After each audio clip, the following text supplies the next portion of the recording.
Assalamualaikum warahmatullahi wabarakatuh. Perkenalkan, nama saya Ririn Amanah Haidina. Kali ini saya akan mempresentasikan mengenai mata kuliah Sistem Irigasi Digital. Mengenai hal yang harus diperhatikan pada larutan nutrisi untuk sistem hidroponik dan unsur mikro dan makro yang dibutuhkan oleh tanaman. Hal yang harus diperhatikan pada larutan nutrisi untuk sistem hidroponik, yang pertama ada kualitas air, yang kedua ada salinitas, yang ketiga keseimbangan hara, yang keempat ada pH larutan hara. Unsur hara makro dan mikro yang harus terdapat dalam larutan sistem hidroponik antaranya nitrogen, fosfor, kalium, magnesium, kalsium, sulfur, boron, tembaga, zinc, besi, mangan, klor, natrium, kobalt, silikon, dan nikel. Yang pertama, nitrogen.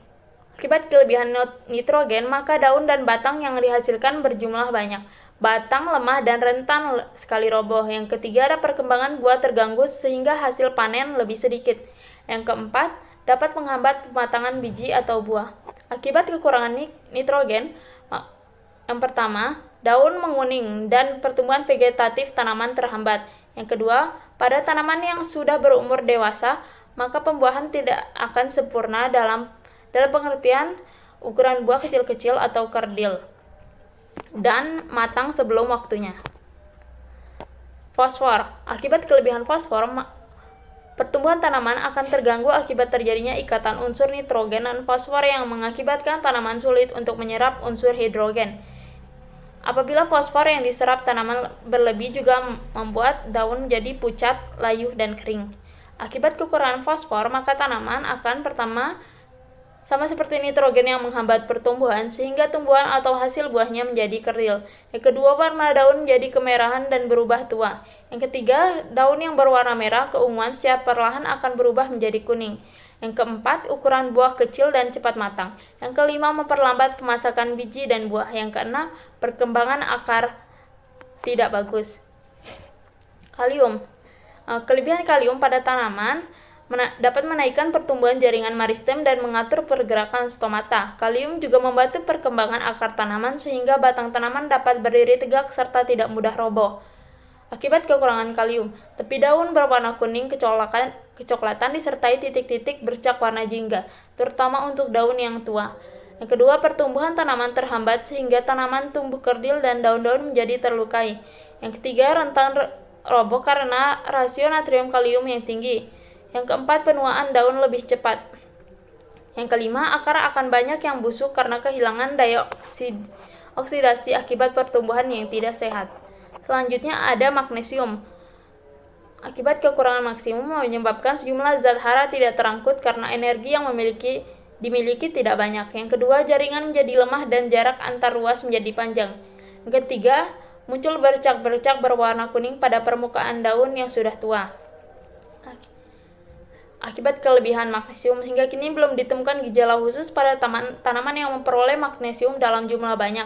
Meskipun begitu, tetap apabila kelebihan dalam jumlah yang sangat besar akan mempengaruhi pertumbuhan suatu tanaman. Yang kelima, ada kalsium.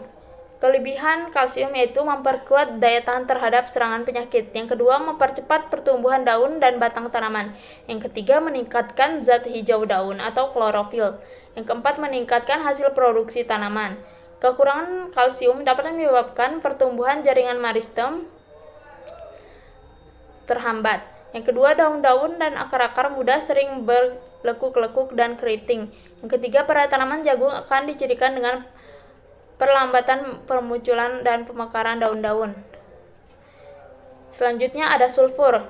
Akibat kekurangan sulfur yaitu menurunkan produksi protein pada tanaman. Yang kedua, rentan terhadap serangan hama penyakit karena terjadi penumpukan asam amino yang merusak aktivitas fisiologis tanaman. Yang ketiga, produksi butir hijau akan menurun sehingga warna daun akan menguning. Yang keempat, proses asimilasi dan sintesis karbohidrat terhambat. Kelebihan dari sulfur yaitu pada tanah yang mengandung unsur hara sulfur berlebih, tingkat keasamannya akan meningkat sehingga berbahaya untuk tanah dan juga tanaman berpotensi mengalami kerusakan. Selanjutnya yang ketujuh ada boron. Kelebihan boron yang mengendap dalam jumlah banyak pada tubuh tanaman akan menjadi racun yang membahayakan hampir seluruh bagian tanaman. Kekurangan boron. Unsur hara berupa boron memang diperlukan dalam jumlah sedikit, akan tetapi jika benar-benar tidak mempunyai porsi cukup untuk mendukung pertumbuhan tanaman, maka akan timbul gejala-gejala seperti tanaman akan tumbuh kerdil disertai bercak atau lubang-lubang hitam pada umbi dan akar. Setiap gejala yang disebabkan oleh definisi unsur boron berbeda tergantung dengan jenis tanamannya. Selanjutnya ada tembaga. Kelebihan tembaga dapat mendorong terbentuknya hijau daun dan dapat menjadi bahan utama dalam berbagai enzim. Kelemahannya itu dapat menyebabkan pembungaan dan pembuahan terganggu, warna daun mudah kuning dan kerdil, daun-daun lemah, layu, dan pucuk mengering, serta batang dan tangkai daun lemah. Yang kesembilan ada zinc atau seng. Akibat kekurangan dan kelebihan zinc, jumlah seng yang tidak memadai akan membuat tanaman bermasalah pada saat ditanam secara hidroponik, seperti pada tanaman jagung. Definisi unsur seng akan menyebabkan penyakit pucuk putih, sedangkan berkelebihan unsur hara seng bisa menjadi racun terhadap berbagai jenis tanaman. Yang ke-10 ada zat besi. Akibat kekurangan dan kelebihan zat besi, hampir sama dengan beberapa unsur makro tanaman sebelumnya, zat besi yang tidak cukup pada tanaman akan membuat daun muda mengalami klorosis. Sementara kelebihan zat besi tidak terlalu mempengaruhi pertumbuhan tanaman. Selanjutnya ada molybdenum. Akibat kekurangan molybdenum, timbulnya butir-butir kuning di antara tulang daun pada daun tua yang dilanjutkan dengan terbentuknya warna coklat pada pinggir daun, merupakan gejala yang ditimbulkan akibat tanaman mengalami definisi molybdenum. Selain itu, daun-daun juga berkerut, lalu mengering, dan mati apabila kebutuhan molybdenum tidak terpenuhi. Yang lebih parah lagi, molybdenum yang sedikit bisa membuat pertumbuhan tanaman tidak normal, terutama pada tanaman berjenis sayuran, sehingga dampaknya akan terasa sekali ketika pada saat proses pemanenan. Yang ke-12 ada mangan. Akibat kekurangan dan kelebihan mangan. Kekurangan mangan menimbulkan gejala yang hampir sama dengan kekurangan zat besi, seperti menyebabkan klorosis pada tulang daun secara tidak teratur dan tampak belang-belang yang kasusnya terjadi pada tanaman dengan definisi magnesium. Untuk pengaruh kelebihan mangan pada tanaman tidak begitu banyak, jadi tidak perlu khawatir berlebih, tanaman akan bermasalah. Yang ke-13 yaitu ada klorin. Akibat kekurangan dan kelebihan klorin, ada beberapa tanaman yang sensitif terhadap klorin seperti kentang dan tembakau. Pada kedua jenis tumbuhan tersebut, klorin akan membuat daun menebal dan menggulung serta produktivitas tanaman ikut menurun. Untuk gejala kekurangan klorin sendiri, seperti pada tomat yang ditanam dengan cara bercocok tanam hidroponik, akan bermasalah pada bagian akar dan daun. Kelebihan nutrisi tanaman tidak selalu berdampak buruk pada tanaman, seperti pada tembakau, tomat, kol, wortel, kentang, dan jagung. Keenam tanaman tersebut memperlihatkan respon positif setelah mendapatkan asupan tambahan berupa zat klorin. Selanjutnya yang ke-14 ada natrium. Kelebihannya membantu pembukaan stomata, pembentukan umbi, dan mencegah busuk bagian tengah umbi. Yang kedua, dapat memperbaiki pertumbuhan tanaman yang mengalami gejala kekurangan kalium. Yang ketiga, menjadi pencegah tanaman menyerap kalium secara berlebihan. Kelemahan natriumnya itu daun-daun tanaman bisa menjadi hijau tua dan tipis. Dan juga dapat menyebabkan tanaman cepat menjadi layu.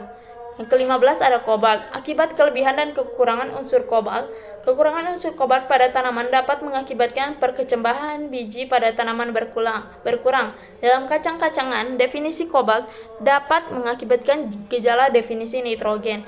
Kelebihan unsur hara kobalt pada tanaman dapat menyebabkan kekurangan zat besi, sehingga gejala yang tampak pada tanaman sering berupa gejala kekurangan zat besi. Selain itu, kelebihan kobalt dapat menyebabkan gugurnya daun dari tanaman, dimulai dari pemucatan warna daun. Selanjutnya yang ke-16 ada silikon. Keuntungannya itu meningkatkan pertumbuhan tanaman. Yang kedua, meningkatkan daya sanggah batang. Yang ketiga, meningkatkan ketahanan tanaman terhadap serangan hama dan penyakit. Akibat kekurangan silikon akan didampakkan pada sifat mekanis sel yang berada di dalam dinding sel, apabila menjadi kaku atau justru elastis. Selain itu, dampak lain yang terlihat ketika tanaman mengalami definisi silikon adalah lebih rentan terhadap serangan hama dan penyakit. Yang ke-17 atau yang terakhir adalah nikel. Nikel yang mempunyai fungsi sebagai aktivator enzim urease yang berperan dalam proses metabolisme nitrogen nitrogen untuk proses perombakan urea sehingga dapat digunakan oleh tanaman. Kekurangan unsur nikel pada tanaman dapat menyebabkan kegagalan dalam menghasilkan benih yang lebih layak. Demikian yang dapat saya sampaikan. Mohon maaf apabila ada kekurangan dan kesalahan. Wabillahi taufiq wal hidayah. Wassalamualaikum warahmatullahi wabarakatuh.